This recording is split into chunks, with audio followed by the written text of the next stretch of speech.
Tubahaye ikaze inshuti bakunzi b'ikiganiro ukuri kw'ijambo ry'Imana, tubonereho n'umwanya wo kubasuhuza mu izina rya Yesu, tubifuriza igitondo cyiza cy'umugisha kandi tubifuriza amahoro menshi. Ndabashimira abantu bamaze kutwereka ko turi kumwe kandi ndabakiriye mu mwanya mwiza w'ijambo ry'Imana. Imana ibaha umugisha yuko muhari. Tubonereho n'umwanya wo kubiseguraho iminsi mumaze mutatwumva. Yari iminsi ariko itewe n'ikibazo tekinike bisanzwe gusa, ariko turizera yuko cyakemutse, turongera kubana nk'ibisanzwe.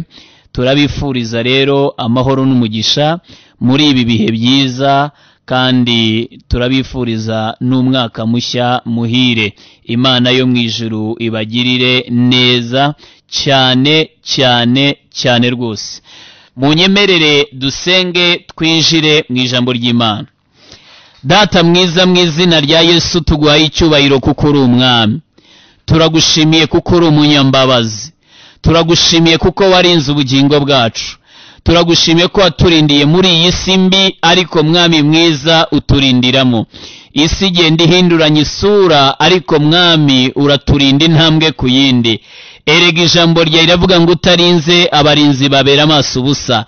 Abantu bose mwami bateze amatwi iki kiganiro ukuri kw'ijambo ry'Imana, mu izina rya Yesu ndabaturaho ubuntu bw'Imana, ndabaturaho guhishurirwa, kumva ijambo ryawe mwami, bagahishurirwa, bakumva baguka kandi bafashwa n'ijambo ryawe, kugira ngo ribagirire umumaro munini muri iki gitondo. Reka imbaraga zawe n'imbabazi zawe zibe kuri buri muntu wese, mu izina rya Yesu. Tugirirwe neza, uwigisha n'uwigishwa mwami bagabane. Reka dusangire ijambo ryawe kuko turi abana bawe, umubyeyi ugaburira abana be. Turakwakiriye Kristo mwiza, ngwino uduhe amahoro n'umugisha byo kumva ijambo ryawe tuguwe neza, kandi dufashwe naryo, duhindurwe naryo, mu izina rya Yesu umukiza wacu, amen. Abantu bose bamaze kugera ku murongo, ndagira ngo mbibwire kuko hari ushobora kumva ijwi akumva adasanzwe aryumva. Nitwa Pastor Francis RUKUNDO, ndi umushumba mu itorero rya Apostles and Prophets Church, dukorera umurimo w'Imana Nyerenye. Imana yo mu ijuru rero ibagirire neza. Uyu munsi turaganira ku mutwe w'ijambo uvuga ngo Iyo Imana irimo guhomba, abantu barahomba.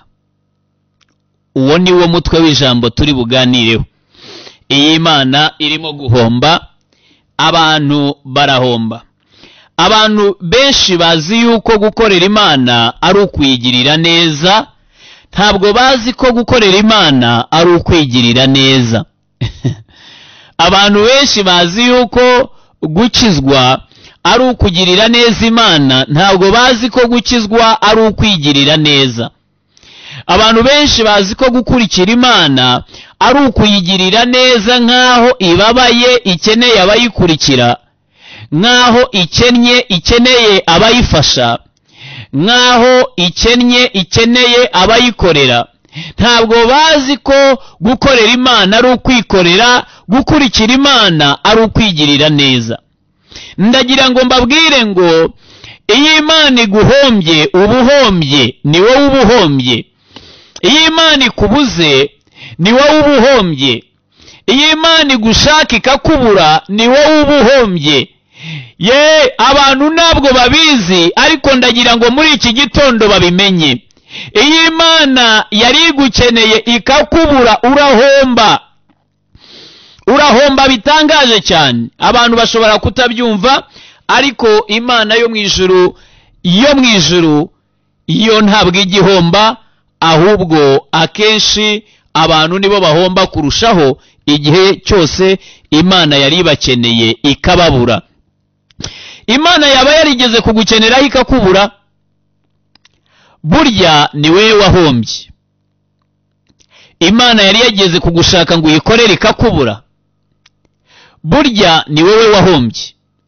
Imana yaba yarigeze kugushaka kugira ngo ukizwe ikakubura, burya ni wowe uri mu gihombo. Ibi ntabwo abantu bashobora kubyumva, bazi ko gukorera Imana ari ukuyifasha, bazi ko gukurikira Imana ari ukuyitabara. Ngira ngo batekereza ko ahari Imana ibabuze yahomba cyane. Ngira ngo abantu batekereza yuko Imana ihora yarihebye, yarashoboye kubera ko abantu bose abenshi ku isi bayinaniye, banze gukizwa, banze kwihana, banze kwitunganira. Iyo ngira ngo babona bari mu byaha, batekereza yuko Imana iri mu gihombo mu buryo butangaje, bakibagirwa yuko iyi Imana iri mu gihombo, uba uri mu gihombo gikabije wowe nyir'ubwite. Mu buzima bwawe iyo urebye ubona Imana yunguka, mu mibereho yawe iyo urebye ubona Imana ifite inyungu. Niba kubaho kwawe ubona Imana ifite inyungu, menya neza ko ufite inyungu kuyirusha. Niba mu buzima bwawe ubona Imana ifite uburyo, ifite aho yungukira mu kubaho kwawe, urahirwa. Ariko niba mu buzima bwawe ubona Imana yarahombye, ufite igihombo kirutaho. Abantu benshi bibaza inyatsi ziva. Inyatsi ziva mu kuba Imana yaraguhombye, cyangwa ibona ihomba mu buzima bwawe ugahomba kurushaho. Uyu munsi ndabisobanura. Abantu benshi bibaza imivumo iva. Umuvumo uva mu kuba umuntu yarataye ubushake bw'Imana. Inyatsi iva mu kuba umuntu Imana ibona irimo kumuhomba. Mbese hahandi Imana yavuga ngo nicujije icyatumye ndema runaka, bene uwo ntazabura inyatsi. Iyo Imana ibona icyo yakuremeye atari cyo urimo gukora, iyo Imana ibona icyo yagushyiriyeho atari cyo uri cyo, iyo Imana ibona icyo yakurindiye atari cyo uri cyo, iyo Imana ibona icyo yaguhamagariye atari cyo urimo gukora, burya ako kanya inyatsi iba yamaze kwiyubaka, ndetse umuvumo uba uri ku rugi rwawe. Ibuke neza mu gitabo cy'Imigani igice cyaho cya 3 umurongo wa 33, Bibiliya ivuga ngo iki?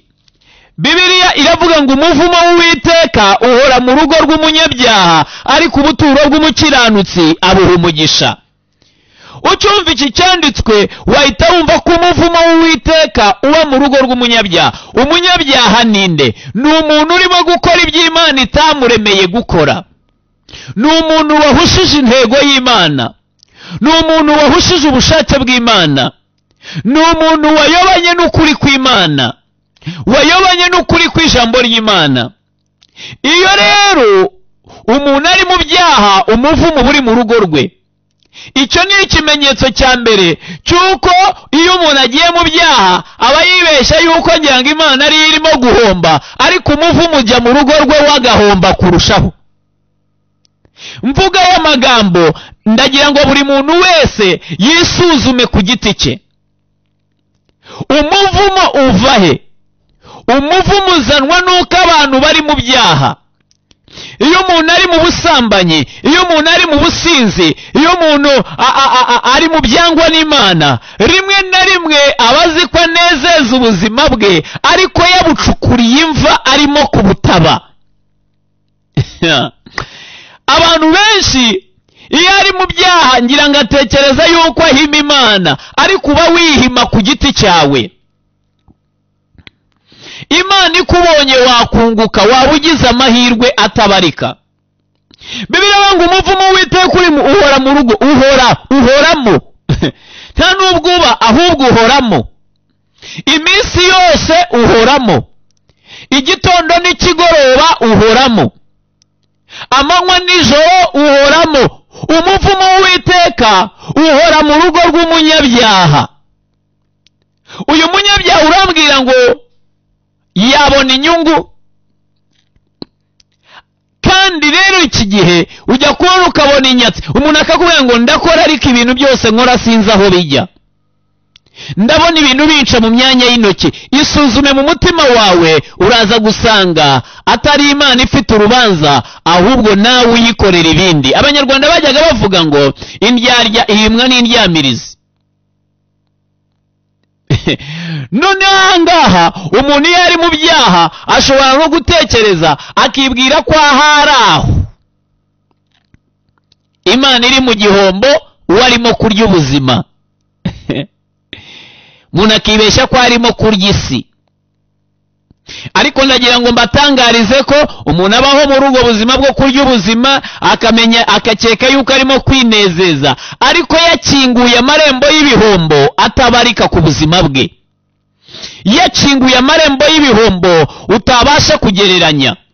Aha mvuga aya magambo ndagira ngo nkubwire ngo iyo Imana irimo guhomba mu buzima bwawe, uba wahombye kurushaho. Bibiliya yakomeye ngo ariko ubuturo bw'umukiranutsi abuha umugisha. Uzi umuntu ukora ibyo Imana ishaka, Imana yamureba ikabona irimo irunguka, bene uwo ngo ubuturo bwe Imana ibuha umugisha. Mu yandi magambo, ukurushaho gukora ubushake bw'Imana, ukurushaho gukora icyo Imana yakuremeye, ukurushaho gukora icyo Imana yaguhamagariye, ukurushaho gukora icyo Imana yagushiriyeho, oh haleluya, uba urimo kunguka kubera ko ubuturo bwawe Imana ibuha umugisha. Imana iba irimo kuguha umugisha. Bibiliya ivuga ngo iki muri Yeremiya? Iravuga ngo nakumenye ntarakurema, utaraba urusoro mu nda ya mama wawe, ngushyiriraho kuba umuhanuzi uhanurira amahanga. Haleluya. Tekereza rero, umuntu Imana yamenye itaramurema, akaba ari mu bitekerezo byayo mbere yuko imurema, ariko yamaze kumenya ngiye kurema nde. Ikaba ngo ngiye kurema umuririmbyi, ikaba ngo ngiye kurema umwigisha, ikaba ngo ngiye kurema umuhanuzi, ikaba ngo ngiye kurema umwungeri, ikaba ngo ngiye kurema umugwaneza, umugira neza, umunyambabazi. Hari abantu Imana yaremeye impamvu runaka, iramurema. Imaze kumurema akaba mu isi akigaragambya, yarangiza akivumbura agakora ibyangwa n'Imana. Nshuti yanjye, iyo umuntu arimo gukora ibyangwa n'Imana, ndagira ngo tuganire kuri iki cyanditswe gatoya cyo muri Yeremiya. Igihe Yeremiya Imana yamuremeye kuba umuhanuzi uhanurira amahanga, umutekereze ari mu kabari, umutekereze ari mu busambanyi, umutekereze arimo gukora ibyo Imana itamuremeye, uwo ndakubwira ko azabaho mu buzima bw'ibihombo. Mu minsi yanjye mbere yo gukizwa kwanjye, nta kintu ntagerageje no gukora, ariko nkajya ngenda nkarwana no gukora ikintu, nkabona ngiye kukigeraho nkakora imibare yose. Iyo umuntu rero aryamye ku buriri arimo gutekereza imibare, akora imibare, agatekereza uburyo ashobora kugura moto, agakora, hanyuma mu mwaka umwe ngo azajya yinjiza aya ngaya buri kwezi, ayabike kuri konte buri kwezi, hanyuma azabonamo moto iyi ngiyi, agure moto 3 zitangire gukora ari 3, zizajya zinjiza ya buri kwezi, agura izindi zingahe. Iyo umuntu ari mu buriri bwe arimo kwibeshya mu mibare, abantu barabara gusa, babayeho mu buzima bwo kubara imibare, imibare badasanga ku isahane, imibare badasanga mu mufuka mu ikofi. Iyo rwose abantu bose ni abamiliyoneri. Kucyitwa imibare, umuntu arabara akibagirwa ko na se icyatumye atabigeraho ntabwo yari yiyanze, na so ntiyari yiyanze, na mama wawe ntiyari yiyanze, nose bo bari banze kubaho neza. Ariko ukabona imibare yagutwariye umwanya, uraho urimo urabara. Ukwiriye kumenya ngo ese Imana icyo yandemeye nicyo ndicyo, ubushake bw'Imana mburimo. Ese kubaho kwanjye Imana iri mu nyungu cyangwa iri mu gihombo? Niba Imana iri mu gihombo mu buzima bwawe, uragowe, ubonye ishyano. Ariko niba Imana iri mu nyungu, urahirwa. Yamuremeye kuba umuhanuzi uhanurira amahanga, bisobanuye yuko nta handi hantu azabonera inyungu iruta izindi kereka naba umuhanuzi uhanurira amahanga. Nibwo inzugi zikingura, imiryango yose igafunguka, icyo ugerageje gukora cyose ukakigeraho, icyo wibwira cyose ukakigeraho, warangiza ukumva ubonye umugisha uturuka ku Mana. Iyo dusomye mu gitabo cya Samweli, ndavuga Samweli umuhanuzi, mu gitabo cya Samweli tuhasanga icyo Bibiliya yita ibyaha bya bene Eli.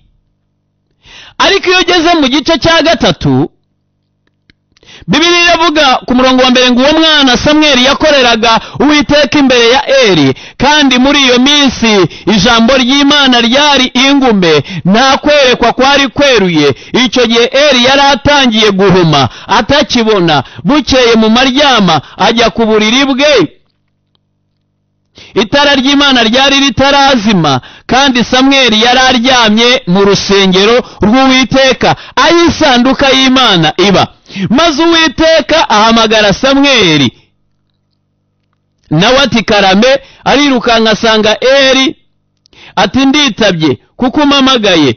Eli ati singuhamagaye. Yasubiyeyo, Uwiteka yongera guhamagara Samweli. Arabaduka asanga Eli, aravuga ati nditabye kuko umpamagaye. Aramusubiza ati mwana wanjye singuhamagaye, subira kuryama. Ariko Samweli yari ataramenya ko Uwiteka kandi yari ataramenya Uwiteka kandi atarahishurirwa n'ijambo rye. Iyi nkuru rero sinshaka kuyitindamo cyane, ariko nyisomeye iyihe mpamvu.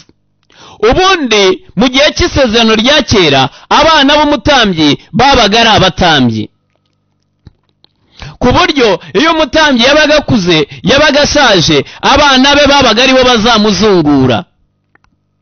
Abana be babaga aribo bazaragwa na wa murimo w'ubutambyi ise yahoragamo. Ariko bene Eli Bibiliya ivuga neza yuko bari ibigoryi. Igice cya 2 umurongo wa 12 Bibiliya ivuga ibyaha bya bene Eli b'abatambyi, bari abatambyi. Umurongo wa 12 bavuga ngo kandi bene Eli bari ibigoryi, ntibari bazi Uwiteka. Kandi abo batambyi uburyo bagenzaga ibitambo by'abantu bwari ubu: umuntu wese iyo yajyaga gutamba, umugaragu w'umutambyi yarazaga bagitetse inyama, afite icyuma cyarura inyama cy'ingobe 3 akagitikura mu isafuriya. Mu yandi magambo usomye umurongo wa 17 bavuga ngo nuko rero icyaha cyabo basore kirakomera cyane imbere y'Uwiteka, kuko cyateye abantu kuzinuka igitambo. Umurongo wa 22 bavuga ngo icyo gihe Eli yarageze mu zabukuru, yumva iby'abahungu be bakoreraga Abisirayeli bose, kandi nuko basambaniraga n'abagore bakora ku muryango w'ihema ry'ibonaniro. Arababaza ati niki gitumye mukora bene ibyo? Kuko njya numva abantu bose bambwira ingeso zanyu mbi. Aha mvuga aya magambo ndagira ngo mbabwire iki? Ndagira ngo mbabwire ngo mu buzima bwa bene Eli, Hofune na Finehasi, Imana yari iri mu gihombo. Imana yari irimo guhomba. Yemeye ko babyarwa na Eli umutambyi, izi ko bazamusimbura bakaba abatambyi mu cyimbo cya se. None igihe bari bariho mu buzima bwabo, batwarwa n'irari ry'ibyaha, batwarwa n'irari ry'ubusambanyi, batwarwa n'irari ry'ubwibone, barangije babaho mu buzima butitwara nk'abatambyi. Iki gihe Samweli, Bibiliya iravuga ngo wibuke ko Hana amaze kubyara Samweli yaragiye amutura Uwiteka, aramubwira ngo nzamugutura abo wawe iteka ryose. Amaze kumucutsa amujyanira Eli, aramumuha umwana abaho ngaho. Igihe Imana rero yazaga mu rusengero gusura, yabagije kuvugana n'abatambyi, yabagije kuvugana n'abana b'Imana. Yagera mu rusengero, yajya kubona ikabona wa mwana w'umutambyi ntabwo ahari, ndavuga abana ba Eli. Ikabura uwivugana nawe. Imana irabizi ko se wabo ashaje, abakamusimbuye barimo barasambana, abakamusimbuye bagiye mu kabari, abakamusimbuye barimo barazerera. Ntabwo bazi inzu y'Imana, ntabwo bari mu nzu y'Imana, ntabwo baryamyeho isanduka y'isezerano iba. Imana igahora iri mu gihombo. Ngira ngo yarahageze irababura irigendera, ikindi gihe irahagera irababura irigendera, ikindi gihe irababura irigendera. Irangije ariko buri uko ihageze yakwitegereza ikabona ka Samweli katavuka mu muryango w'abatambyi, niko konyine karyamye uruhande rw'isanduka y'isezerano. yitegereje Samweli ibona niwe wenyine uryamye hahandi, nyirango iragenda n'ikindi gibona niwe uharyamye, iragenda n'ikindi gibona niwe uharyamye. Irangije iribaza mu mutima iravuga se nzageza he gukomeza gutegereza bene Eli ntabona navuganye n'uyu uhari? Reka mbabwire, naho waba ufite izina ringana rite, Imana ivugana n'uhari.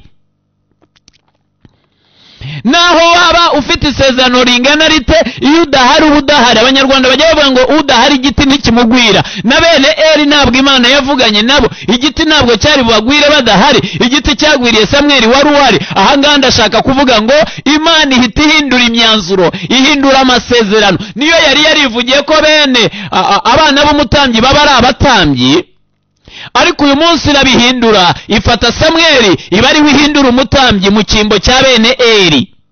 Bene Eli bari bazi ngo Imana niyo irimo guhomba kubera ko bataje mu nzu y'Imana, ariko bashoje aribo bagiye mu gihombo kubera yuko Imana yahise ibazinukwa, ibakura mu murimo w'ubutambyi, ibakura mu mugisha w'ubutambyi, ibakura mu mahoro y'abatambyi, ibakura mu munezero w'abatambyi, bisanga bo ubwabo bamaze gutakaza.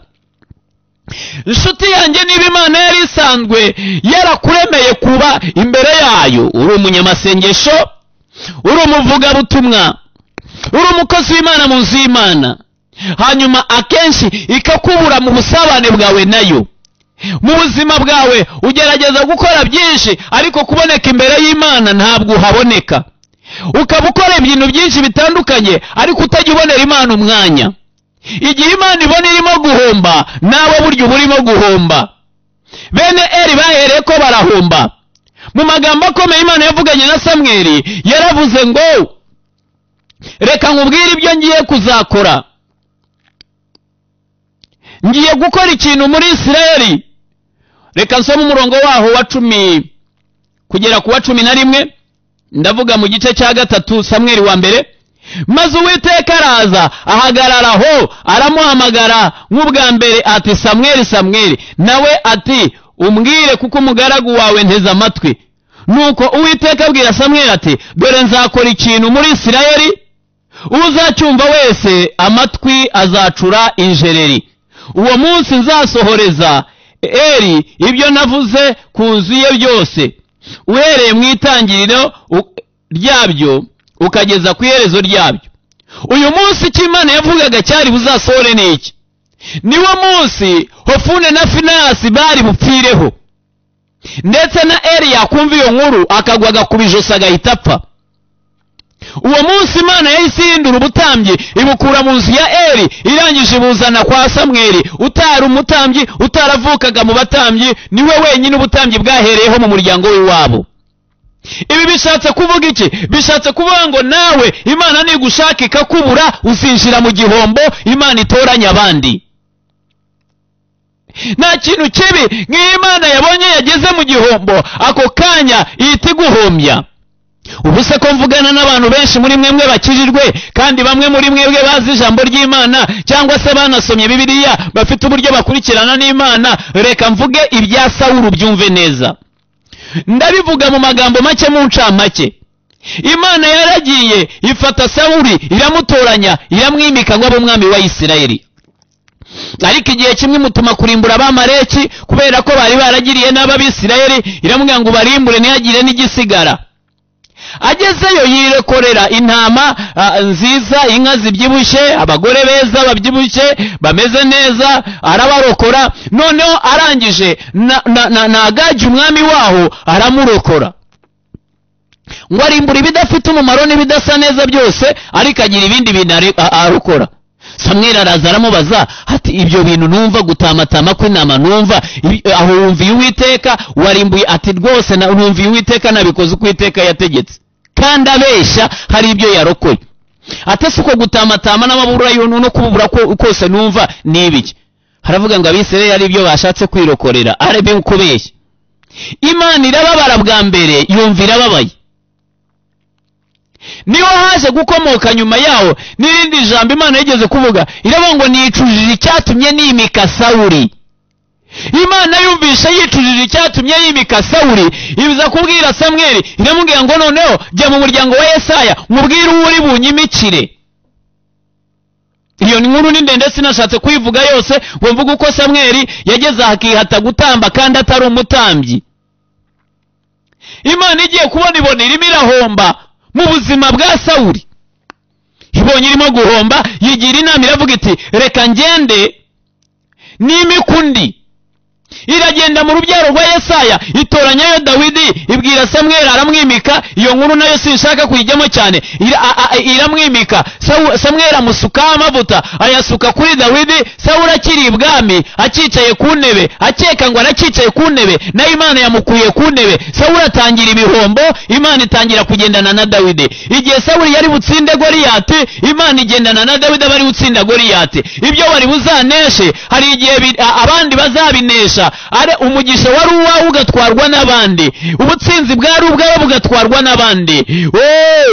Amahoro yari ayawe, Imana ikayagenera abandi. Kubera iki? Kubera yuko ibona mu buzima bwawe uri mu gihombo. Iravuga ngo nicujije icyatumye nimika Sawuli, kugira ngo mbere yuko Imana yicuza icyatumye ikurema, wasuzumye ukareba ko kubaho kwawe Imana ifitemo inyungu.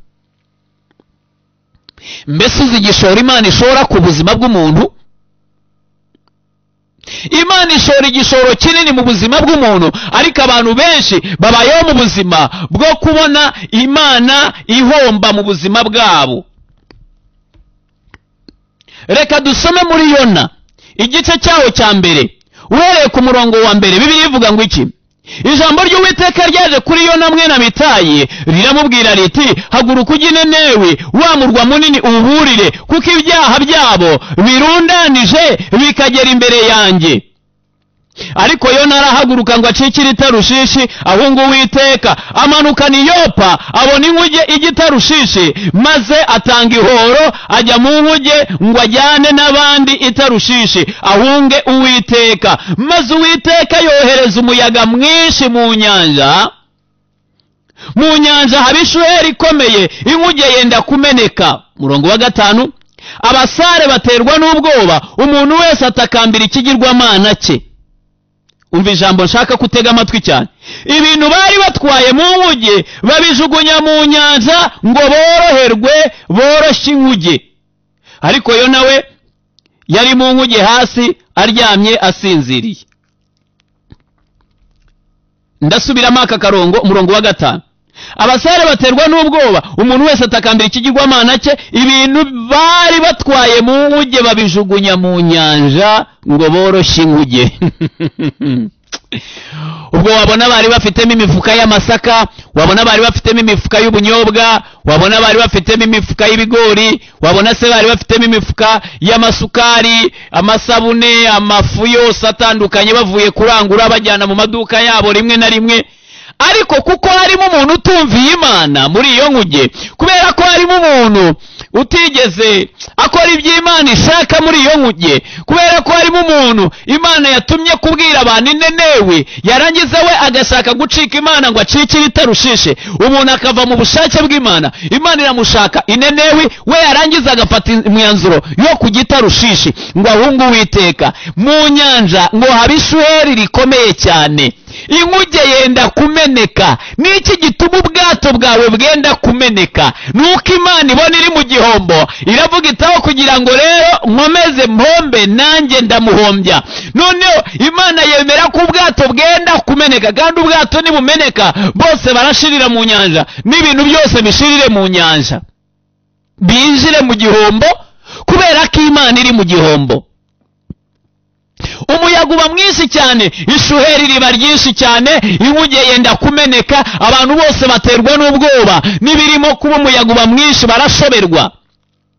Bigira inama, baravuga ngo imifuka dufitemo hano, ibintu dutwayemo hano, niba hari amazahabu arimo hano, niba hari ibicuruzwa twari tuvuye kurangura biri muri iyi nkuge, mureke dutangiye tujugunye ibi mu nyanja kugira ngo inkuge yoroherwe, tutarengerwa, tudapfa. bahita bafata umufuka, reka twumve umufuka w'isukari, bajugunyamo umufuka w'umuceri, bajugunya mu nyanja, umufuka w'agahunga, bajugunya mu nyanja, umufuka w'ibigori, bajugunya mu nyanja, umufuka w'ibishyimbo, bajugunya mu nyanja, niba ari amakarito y'amasabune batangira kubijugunya mu nyanja, niba ari baro z'imyenda batangira kubijugunya mu nyanja, kugira ngo inkuge yoroherwe, ariko bo binjira mu gihombo kubera ko Imana yahombye. Aho yashakaga Yona sihimubona, ahubwo iramubona ahandi hantu. Reka mbabwire, hari abantu babaye mu buzima bwo guteza abandi akaga. Ugasanga umugabo araho yanze gutunganira Imana, ugasanga umugabo araho yanze gukizwa, ugasanga umuntu yanze gukora ibyo Imana ishaka, abana be bakinjira mu gihombo, umugore we akinjira mu gihombo. Ugasanga umugore yanze gukizwa, yanze gutunganira Imana, ugasanga umugabo yinjiye mu gihombo. Hari ibihombo bigenda biza mu buzima, umuryango wose ugahomba, ariko nyamara umuntu hari umwe. Tekereza niba inyatsi iri ku buzima bw'umugabo, wanze gukora ubushake bw'Imana, wanze gutunganira Imana. Iyo nyatsi muriho ituma abana be batabona amafaranga y'ishuri. Iyo nyatsi muriho ibona abana be batambara neza. Iyo nyatsi muriho ituma abana be batarya neza. Iyo nyatsi muriho ituma umugore we atambara neza. Mbese umugore n'abana barimo barahomba kubera umugabo wanze kuyoboka ubushake bw'Imana. None umuvumo muriho, inyatsi muriho, ibyo afashe mu ntoki byose biramuca mu myanya y'intoki. Ndimo ndavuga amagambo akomeye cyane. Niba umwuka wera yagufashije kuyumva, urahirwa. Ariko niba utarimo kubisingira, ni ukuri kose nanone uri mu gihombo. Ni igihombo kigeretse ku kindi. Mvuga y'amagambo, munyemere ntangire kuvugana namwe nerekera ku musozo. Ndashaka kuvuga ibintu bikomeye cyane. Wowe mu buzima bwawe ubona Imana iri mu nyungu? Niba Imana iri mu gihombo, ko waba ugiye guhomba bibabaje? Niba Imana iri mu gihombo, ko waba ugiye guhomba bikabije? Igihe kirageze ngo usuzume inyungu y'Imana mu buzima bwawe, nurangiza ushiremo bihwanye n'inyungu yanjye. Igihe cyose natangiriyeho gukora ibyo Imana ishaka, nibwo nagiye kubona mbona inzugi zirakingutse, mbona inzira iraciwe, imbere yanjye hatangira kuboneka inzira. Ariko ubundi nabayeho mu buzima bukubita imitwe ku bikuta. Buri kintu cyose njya gukora cyose nkasanga nta nzira. Buri kintu cyose njya gukora cyose nkasanga nta nzira. Ngonga. Ubu bwo mu ndeba hano mpyisi ntasereye igikoma kereka yabyaye ntahari. Ariko nshatse, uwo ni umugani w'ikinyarwanda, abanyarwanda bo barawumvisha. Icyo nshatse kuvuga ni iki: nta kintu nagerageje gukora, ari ugucuruza nabigezemo, ari n'ibindi bintu byose mbigeramo, ariko nkasanga si byo byanjye, kuko icyo Imana yandemeye si cyo ndimo gukora. Ubwo rero kuko Imana irimo guhomba icyo yandemeye, ari cyo kuvuga ubutumwa bwiza kugira ngo abantu bihane, kuvuga ubutumwa bwiza kugira ngo abantu bakire, gusengera abarwayi kugira ngo bakire. Reka mbabwire nshuti zanjye, oh haleluya, bene data bakundwa, igihe cyose Imana izabona irimo guhomba mu buzima bwawe, ntuzigere wiringira inyungu, ntuzigere utegereza kuzunguka, ahubwo uzumve ko ubayeho mu buzima buterura ibyo wari ufite, ujugunya muri iyi si kugira ngo isi ibone ko yaguturiza. Yesu uragira ngo iyo umuntu ari aho ngaho akumva neza yabuze amahoro kubera yuko atabonye uko ajya kunywa inzoga, ukumva yabuze amahoro, ukumva yabuze amahoro, agasoza ajya mu kabari agashingika bimwe mu byo afite kugira ngo bamuhereze inzoga nywe, yarangiza kandi bamwemerera agasengerera bose kandi ari mu mwenda. Uragira ngo ntago arimo gufata ibyo atunze ajugunya mu isi kugira ngo imuturize? None se umuntu wabuze amahwemo, wahangayitse, umutima wamuvuyemo, ashaka gusambana, yaranze akagenda agafata ku mafaranga afite yahembwe, agasohokana n'indaya, barangiza bakagenda ahantu akayigurira byose, akayihereza n'aya yishyura, yaranze akaryamana. Uragira ngo irari ry'isi ryamutugaritse? Si umuyaga wamubereye mwinshi, ariko kugira ngo akunde afate ku byo yari afite abijugunye mu isi kugira ngo inyanja imuturize.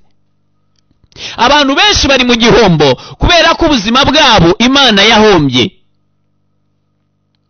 Reka dusome umurongo umwe tunawusorezeho akanya gato. Uwo ni muri Yesaya igice cya 5, ndawuvugaho akanya gato cyane.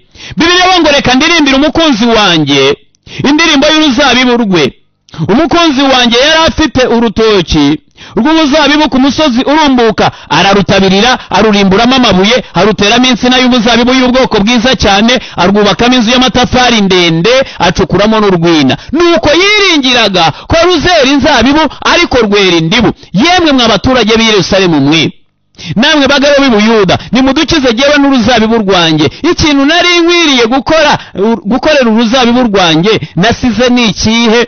Ko nari niringiye ko ruzera inzabibu, niki cyatumye rwera indibu? Noneho reka mbabwire ibyo ngiye gukorera urutoki rwanjye. Aha hantu mwatega amatwi. Nzasenya uruzitiro rwarwo ngo maze rwonwe, nsenye n'inkike yarwo ngo runyukanyukwe, kandi nzarurimbura. Ntiruzicirwa, ntiruzahingirwa, ahubwo ruzameramo imifatangwe n'amahwa, kandi nzategeka ibicu bye kurugushamo imvura. Kuko urutoki rw'Uwiteka Nyiringabo ari inzu ya Isirayeli, n'Abayuda n'insina yishimiraga. Yabiringiragamo imanza zitabera, ariko abasangamo kurenganya. Iyo Imana icyo yakwiringiragamo ikibuze, iyo Imana icyo yakwiringiragamo ikibuze, tuvuga icyo yakuremeye ikibuze. Yariringiraga kuzaba umuhanuzi mu rusengero rw'iwanyu, ariko ikakubura. Yariringiraga kuzaba umusenzi, yarangiza ikakubura. Yariringiraga kuzaba umudiyakoni mwiza, ariko yarangiza ikabona yarakubuze. Iravuga ngo ikintu nari nkwiriye gukora ni iki? Icya mbere, uyu ni umugani w'umuhinzi wari ufite uruzabibu, ararufumbira, araruhingira, ararutabirira, arurimburamo amabuye, akora byose, ararwuhira, ashora igishoro kinini kuri iyi mizabibu. Ariko agiye kubona abona imizabibu yeza indibu. Ni nk'uko umuntu yagenda agahinga intoryi, akazitabirira neza, akazihingira neza, akazibagarira neza, akazifumbira, akazitera imiti, akazuhira, yazajya kubona akabona zeza intobo. Umuhinzi abonye ari mu gihombo, yicuza igishoro cyose yashoye, aravuga ngo ndarurimbura, uruzabibu ndarurimbura. Umuhinzi aravuga ngo izo ntoryi ndazirimbura. Uko niko Imana yashoye igishoro kinini mu buzima bwawe. Izindi ndazavuyemo, ariko wowe uravuka. Izindi mpinja zarapfuye zivuka, ariko wowe ntiwapfa. Imana yarakurinze mu ntambara, abantu benshi barapfuye, ariko wowe urasigara. Abandi bishwe n'indwara zitandukanye, ariko wowe uracyariho. Bibiliya iravuga ngo nicyo cyatumye gituma Uwiteka atanga ingabo nyinshi zigapfa ku bwacu. Uwiteka yatanze ingabo nyinshi ku bwawe kugira ngo akurinde, kuko Imana itarinze abarinzi babera amaso ubusa. Kuba uriho si uko mama wawe yonyeje neza kurusha abandi babyeyi bapfushije. Kuba uriho neza si uko mama wawe yaguhetse neza kuruta abandi babyeyi. Mama wawe si umuhanga wo guteka neza indyo yuzuye kuruta abandi babyeyi bapfushije abana babo. Imana yashoye igishoro cyinshi mu buzima bwawe. Imana yashoye igishoro kinini mu buzima bwawe, ariko nibona irimo guhomba, nibona irimo guhomba, uzaba uhuye n'akaga. Imana nibona urimo guhomba, nawe uzatangira guhomba. Mvuga aya magambo ahangaha muri iki cyanditswe. Bibiliya ngo ko nari niringiye ko ruzera inzabibu, niki cyatumye rwera indibu? Ko Imana yari yiringiye kuzaba umuhanuzi uhanurira amahanga, niki cyatumye uba umusinzi usindira amahanga? Ko Imana yari yiringiye yuko uzaba umuhanuzi uhanurira amahanga, cyangwa uzaba umuvugabutumwa ubwiriza abantu bose mu mahanga bagakizwa, niki cyatumye uba umusambanyi usambana n'amahanga? Niki cyatumye uba indayi y'amahanga?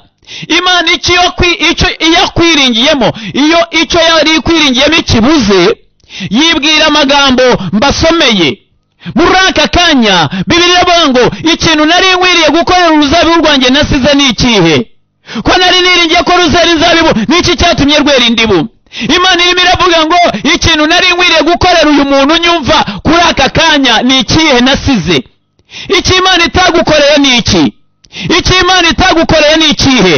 Bene data bakundwa banteze amatwi, ikintu Imana yari ikwiye kugukorera yasize ni ikihe? Ndagira ngo uyishinje, ngwino mu rubanza uburane n'Imana.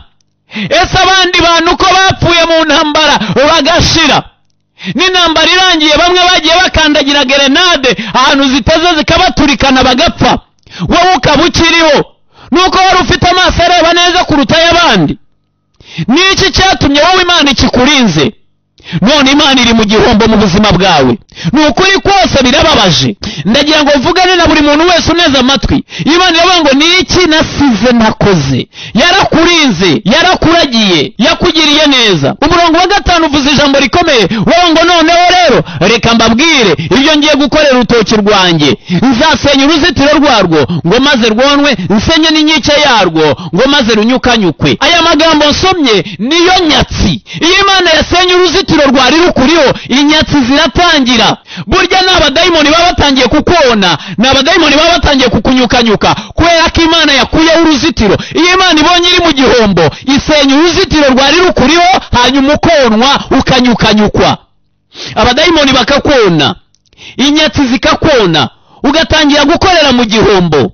Inshuti yanjye wanteze amatwi muri iki gitondo, ndagira ngo mvugane nawe amagambo meza. Ubu koko ntabwo wareba uburyo ugarukiye Imana, Imana ntikomeze kuba mu gihombo mu buzima bwawe. Ubu koko wowe nta gihombo ubona cyazanywe nuko Imana yaguhombye. Iravuga ngo ruzasenya uruzitiro rwarwo ngo maze rwonwe, nsenye n'inkike maze runyukanyukwe. Ngo ntiruzicirwa, ntiruzahingirwa, ntiruzafumbirwa, ngo ahubwo ruzameramo imifatangwe n'amahwa. Mu yandi magambo ruzaburwa amaganya gusa. Ya mahwa n'imifatangwe mu mutima. Amahwa mu mutima w'umuntu ni ni bya bindi bimutera kuganya. Ntiruzahingirwa, ntiruzicirwa. Imana ibyo yagukoreraga byose ikabifunga, ikavuga ngo sinzongera kumukorera bya bindi kuko nanjye namukoreye, ariko ibyo nashakaga kunkorera ntiyabinkoreye. Iyi Imana iri mu gihombo, abantu barahomba. Nerekera ku musozo, Bibiliya isoje ivuga ngo ndetse nzategeka ibicu bye kurugushamo imvura. Imvura y'umwuka wera ikabura, amahoro akabura, umunezero ukabura, ibyishimo bikabura, abantu bose bagatangira kwinjira mu gihombo. Kubera iki? Kubera yuko Imana iri mu gihombo. Imana yo mwijuru ibaha umugisha. Munyemerere sorezaho mvuga ngo buri muntu wese niyisuzume, areba hatabigenza neza, areba aho Imana irimo guhomba mu buzima bwe, narangiza atangire gukorera Imana, Imana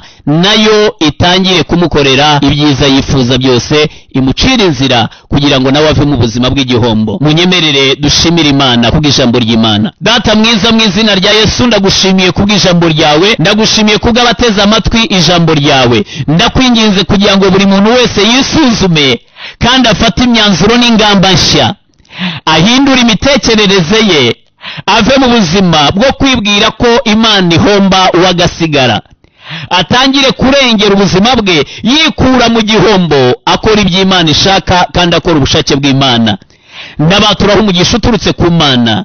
Reka imbabazi zawe Mana zibabeho, ubwiza bwawe bubaheho, umwuka wawe wera ababeho, umwuka wawe wera abazeho, babona amahoro aguturukaho azanywe no kumva ijambo ryawe kandi bakaryumvira, mu izina rya Yesu Kristo umukiza wacu, amen. Imana yo mwijuru ibahe umugisha.